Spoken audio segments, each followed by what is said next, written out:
C'est parti. C'était pour vous réveiller après la digestion. On est là pour vous présenter Marmotte IA. Voilà, on a fait un effort sur la forme. Passons sur le fond maintenant. Elsa, qui es-tu? Qui je suis? Du coup, je suis Elsa Baldan et dans le cadre de ce projet, j'ai accompagné sur toute la thématique d'intelligence collective et de design du coup de services. Très bien. Ghislain, qui es-tu? Eh bien bonjour, moi je suis Ghislain, je travaille à la DSIN de Grand Chambéry et de la ville de Chambéry. Et donc j'ai eu l'honneur aussi de participer à ce projet. Très bien. Et moi, je faisais un peu la tech et l'entrepreneur dans ce projet-là. On introduit le projet? À toi, Allons-y, ouais.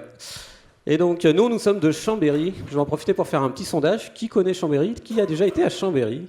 Ah, on est bien, voilà. J'en parlerai à mes collègues à l'attractivité, ils seront contents.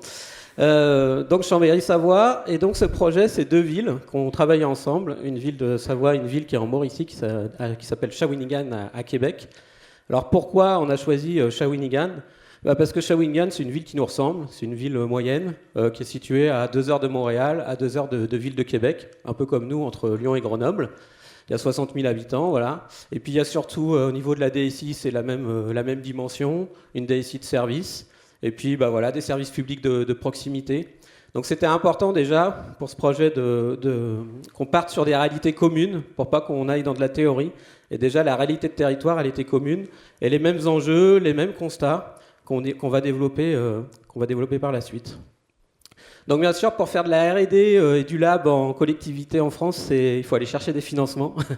Il faut chercher des nouvelles lignes parce qu'on les a pas. Donc on a candidaté à un appel à projet qui est mené par le Fonds franco-québécois pour la coopération décentralisée. Et voilà, ça nous a permis avec le ministère des Affaires étrangères aussi française. Et donc c'est depuis 8 ans qu'on est en coopération. On a fait différentes vagues de projets avec Shawinigan. Et puis dans ce projet-là, au cœur de la thématique, on a dit, on s'est posé une question, comment l'IA peut nous aider? Peut nous aider nous en tant que service, mais aussi peut nous aider au bénéfice des usagers. Et donc on a mobilisé des directions qui sont assez enthousiastes, qui étaient assez volontaires pour participer. Et donc c'est ce qu'on appelle nous les directions de la gestion de la relation usager. Donc c'est vraiment les collègues qui sont directement au guichet, dans les mairies de proximité et qui renseignent l'usager. Et vous verrez qu'ils perdent souvent beaucoup de temps à chercher l'information. Voilà. Et du coup, l'objectif effectivement de ce temps qu'on a réalisé dans le cadre de ce projet, c'était de répondre à la question comment l'IA peut simplifier le quotidien d'une collectivité sans déshumaniser, sans uniformiser et sans rompre le lien. C'est quand même quelque chose d'extrêmement important de ne pas rompre le lien avec les usagers. Bien sûr, on a fait le cas classique qu'on fait dans une administration française, un cycle en V, un cahier des charges, un appel d'offres. Bazinga, bien sûr. Qu'est-ce qu'on a fait vraiment? Eh bien, on a fait une approche plutôt agile, ça vous parle à tous ici, très incarnée, et puis une volonté d'être dans la logique collective, donc vraiment d'aller dans une dynamique qui allie à la fois la technologie, à la fois le métier, et puis l'expérience utilisateur qui était mon cœur de métier pour l'accompagnement. Donc on est parti du terrain, on a confronté les usages, et puis on a itéré.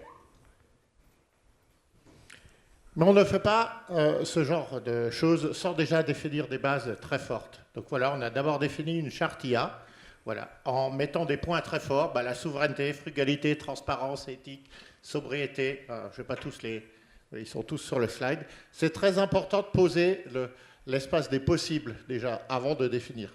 Oui, on ne peut pas tous les respecter, il y aura des contradictions à un moment, mais si on n'a pas ce guide au départ, c'est quand même dommage pour pouvoir faire un travail bien, il faut le poser. Du coup, on avait deux contextes qui étaient assez différents. Voilà. Et les contextes sont différents, donc des lois différentes. On a parlé beaucoup de souveraineté juste avant.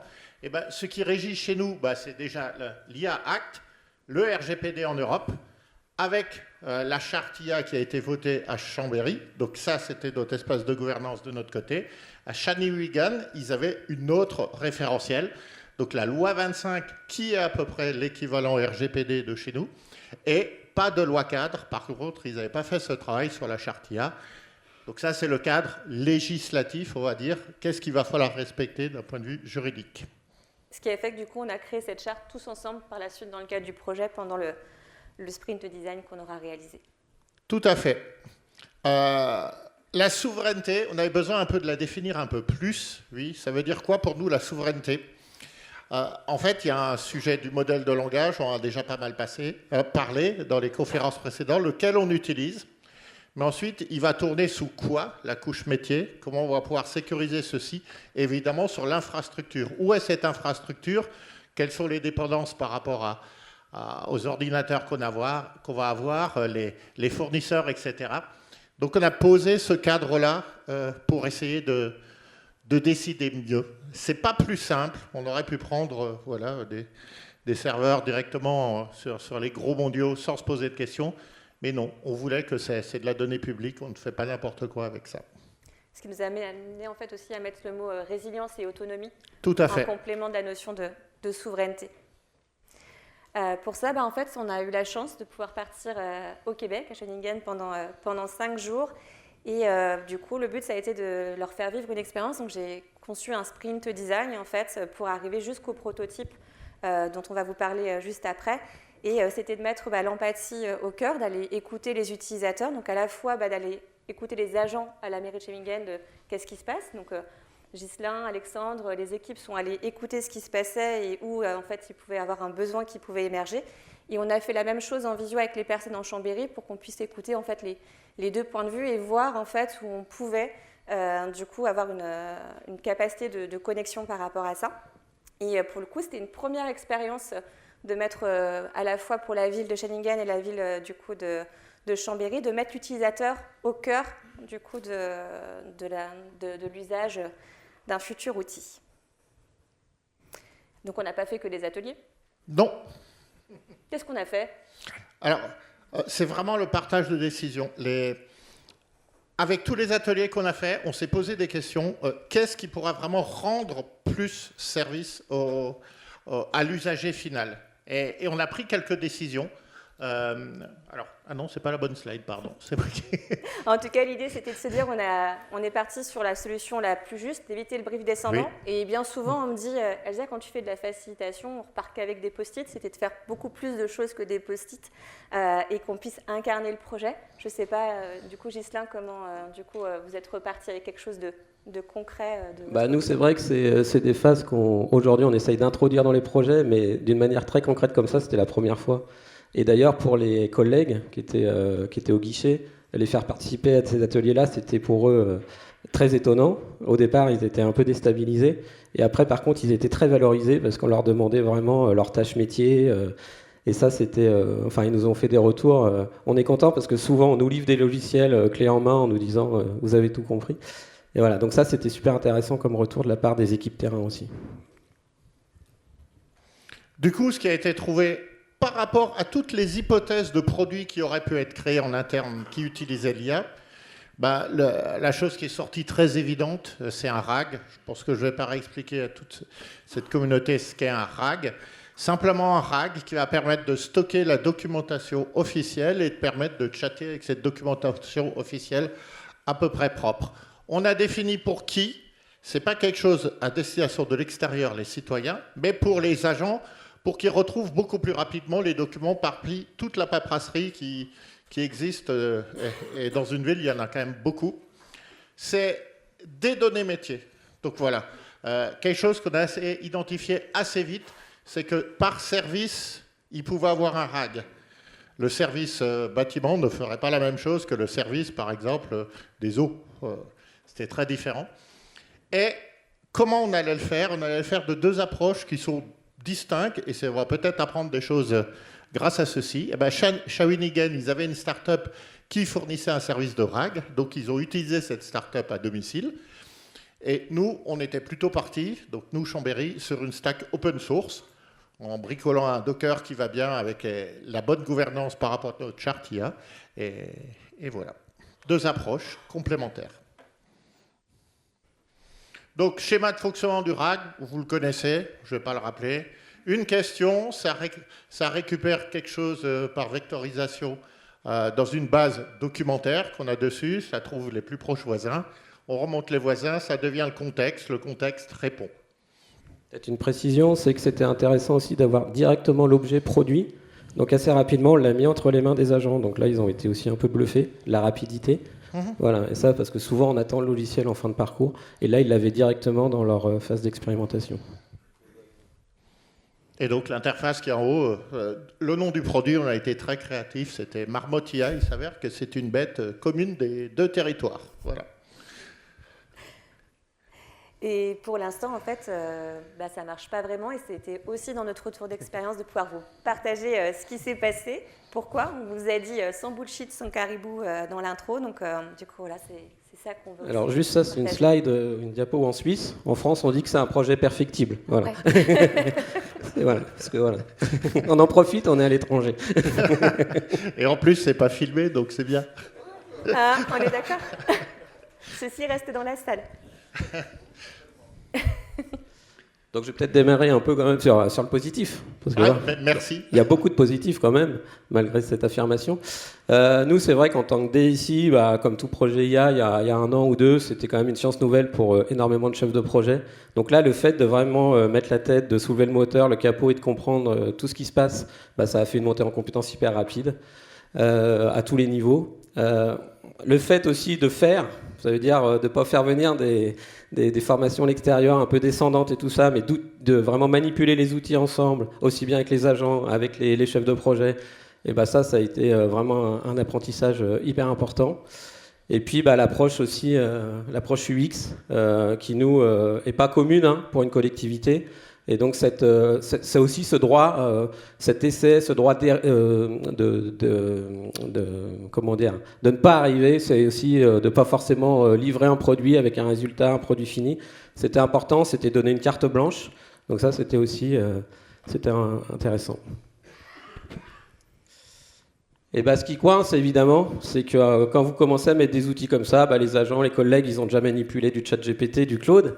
Donc souvent ils se posent la question pourquoi j'ai pas la même qualité en termes de performance, de qualité de réponse. Il y a un gros sujet, on en reparlera plus tard, c'est la qualité de la base documentaire, on en parle sur une slide après. Et puis c'est ça, une ambition d'IA frugale et tout ça, c'est plus long, ça demande beaucoup d'explications aux collègues, mais en même temps ils comprennent quand ils manipulent. Et donc c'est vrai que la technique aujourd'hui elle est mûre. Aujourd'hui vraiment c'est l'organisation aujourd'hui qu'il faut adapter à ce changement de paradigme. Et puis donc on a cette petite musique qui revenait régulièrement là.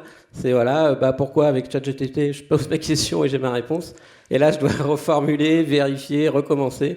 Voilà, pourquoi c'est moins bien, expliquez-nous. Et ça va durer combien de temps votre expérimentation? La parole.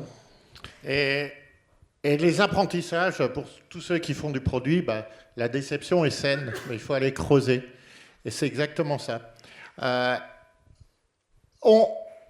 de la souveraineté fait que le modèle est en local, avec des serveurs pas forcément très puissants, etc. Donc déjà la notion de fluidité qu'on a l'habitude, ça montre clairement que si on veut être frugal à un moment donné, ça a un impact sur le nombre de tokens par seconde. Donc il ne faut pas oublier ceci. Les données internes ont été écrites pour des humains. Les IA ne les lisent pas aussi bien que les données, que les humains. Un exemple tout bête, et c'était quelque chose qui était assez classique, le docx marchait très bien. On prend le docx, on fait imprimer en PDF. Le PDF avec le même contenu marchait moins bien.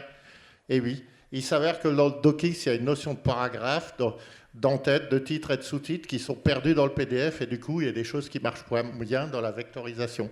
Ça, c'est très important. Il y a une grande dépendance. Voilà, nous, il y a des coûts cachés quand on utilise des systèmes ChatGPT. Les tokens, les machins.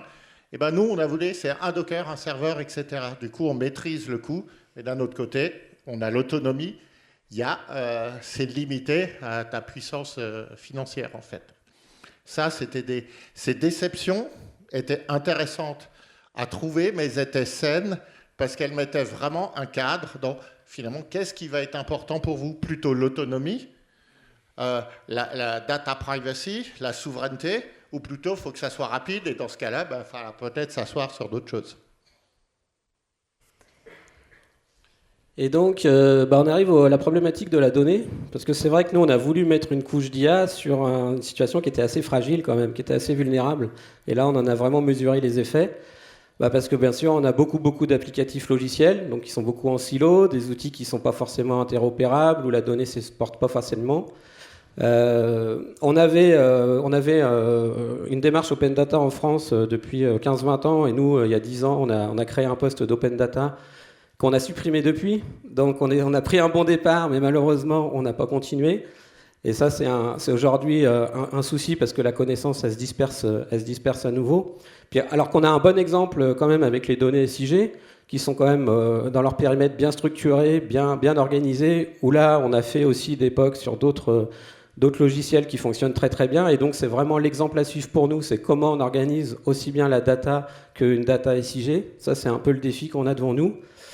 Et ça, c'est un défi, c'est pas un défi technique, hein. C'est comme dit Alex, quand on commence à dire aux gens, voilà, il va falloir mettre des normes de documents, il va falloir enregistrer de telle façon, et là, c'est un peu une petite révolution dans les services. On commence à voir que tout est un peu dispersé, que les collègues, les services doivent dialoguer entre eux, se passer la donnée. Enfin, là, on est quand même au début d'un gros chantier chez nous, quoi. Et du coup, effectivement, on en a parlé en introduction, c'était de se dire, au final, cette transformation, elle est aussi organisationnelle. Et c'est comment on passe par comprendre qu'est-ce qui se passe, effectivement, du coup, sur cette partie-là. Comment pratiquer? On va commencer à tester, tu l'as redit, Ghislain, cette logique de on apprend au droit à l'erreur, de se dire qu'on peut réessayer sur cette partie-là. Et on apprend aussi à décider pas de manière descendante.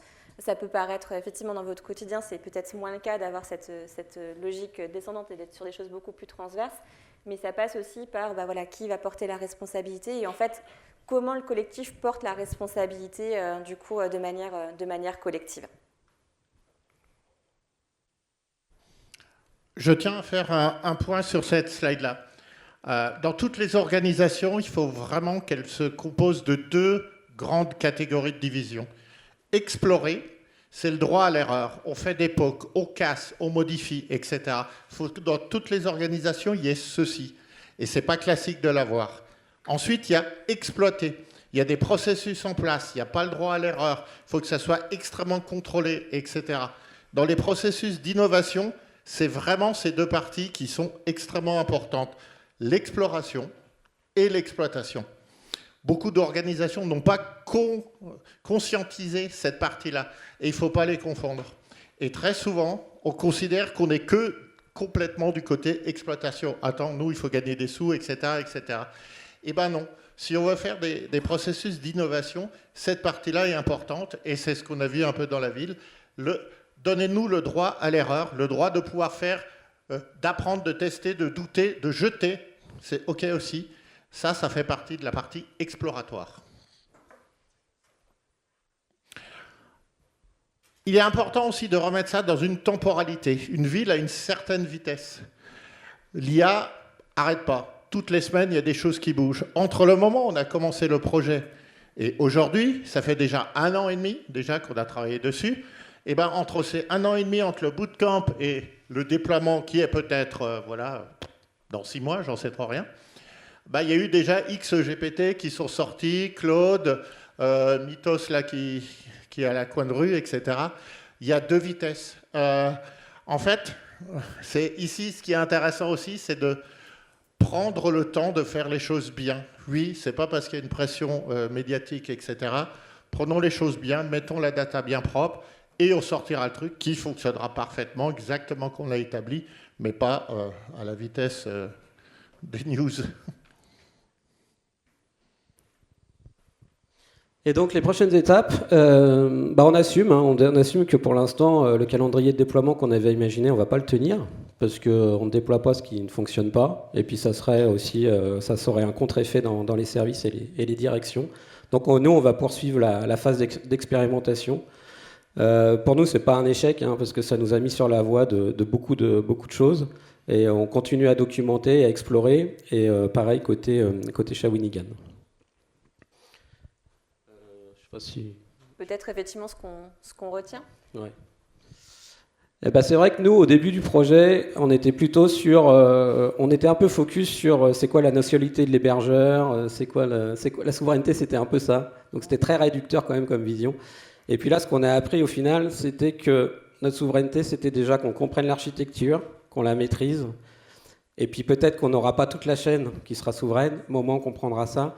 Et ça sera notre question de notre autonomie future. Et donc demain, que nos données soient interopérables, qu'on ne se fasse pas monoter par des éditeurs. Et ça a été vraiment l'enseignement qui a été vraiment diffusé dans la direction et qui a été bien compris. La déception, c'est pas un bug, c'est une feature. En fait, non, c'est le signe qu'on est en train de faire quelque chose d'autre avec des contraintes différentes. Chaque fois qu'il y a des contraintes qui changent, en fait, tu as un logiciel différent à la fin. Et ça, c'était quand même un très bon apprentissage. Et surtout, un choc de révélation pour les équipes. Ça, c'était vraiment intéressant. Évidemment, on l'a dit, on le répète, la donnée reste le cœur du sujet, la normalisation, etc. Le fait de le mettre dans le bon format. Et là, c'est pas l'IA qui peut te faire grand-chose là-dessus, ça peut aider, mais il faut vraiment éduquer les personnes à le mettre au bon endroit, aux limites, ou à la limite, ça pourra automatiser aussi. Et tu parles du coup d'éducation, il y a vraiment cette notion d'acculturation aussi. Oui. C'est de se dire que pour beaucoup, ne serait-ce l'IA, je ne sais pas si vous avez conscience dans les entreprises que vous accompagnez, mais moi globalement, dans les structures que j'accompagne en phase d'acculturation à l'IA, on a 20% qui sont pompés up à fond sur l'IA, même en risque de shadow IA très fort. 60% qui se disent je ne sais pas comment j'y vais et donc du coup j'ai besoin de cartographier, qu'est-ce que je peux faire, où est-ce que j'ai droit. Et puis 20% qui ne veulent pas du tout y aller parce que ils ont un système de valeurs. Pour certains, il y a des vrais questionnements de valeurs sociaux, environnementaux forts. C'est comment les accompagner pour démystifier ces sujets. Parce que utiliser un chat GPT et utiliser un RAG interne, ce n'est pas du tout le même impact, ce n'est pas du tout les mêmes enjeux. Donc il y a vraiment un gros travail d'acculturation en amont qui est extrêmement nécessaire avant de pouvoir partir sur un projet d'IA par la suite.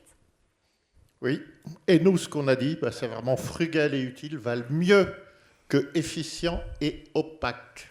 Mais c'est des choix, et vous pouvez faire un autre choix, et c'est OK aussi. Et je rajouterais aussi que ce projet-là, nous, on n'aurait pas pu le mener sans logique de coopération externe. Ça veut dire que c'est ça aussi la valeur et la richesse de ce projet. On partage aussi bien les échecs que les résultats, les bénéfices, même les t-shirts. Donc voilà, donc c'est vrai, et ça c'est hyper important parce que la notion d'écosystème sur un territoire, on a la chance d'avoir quelques pépites, et ben là, ça prend toute sa valeur, et je peux vous dire qu'au niveau des décideurs politiques, là, c'est très intéressant ce qui se passe comme effet et comme résultat. On se fait un petit mot de la fin ? Un mot de la fin. Avec Marbot IA, il ne passe plus pour un blaireau. Merci à vous.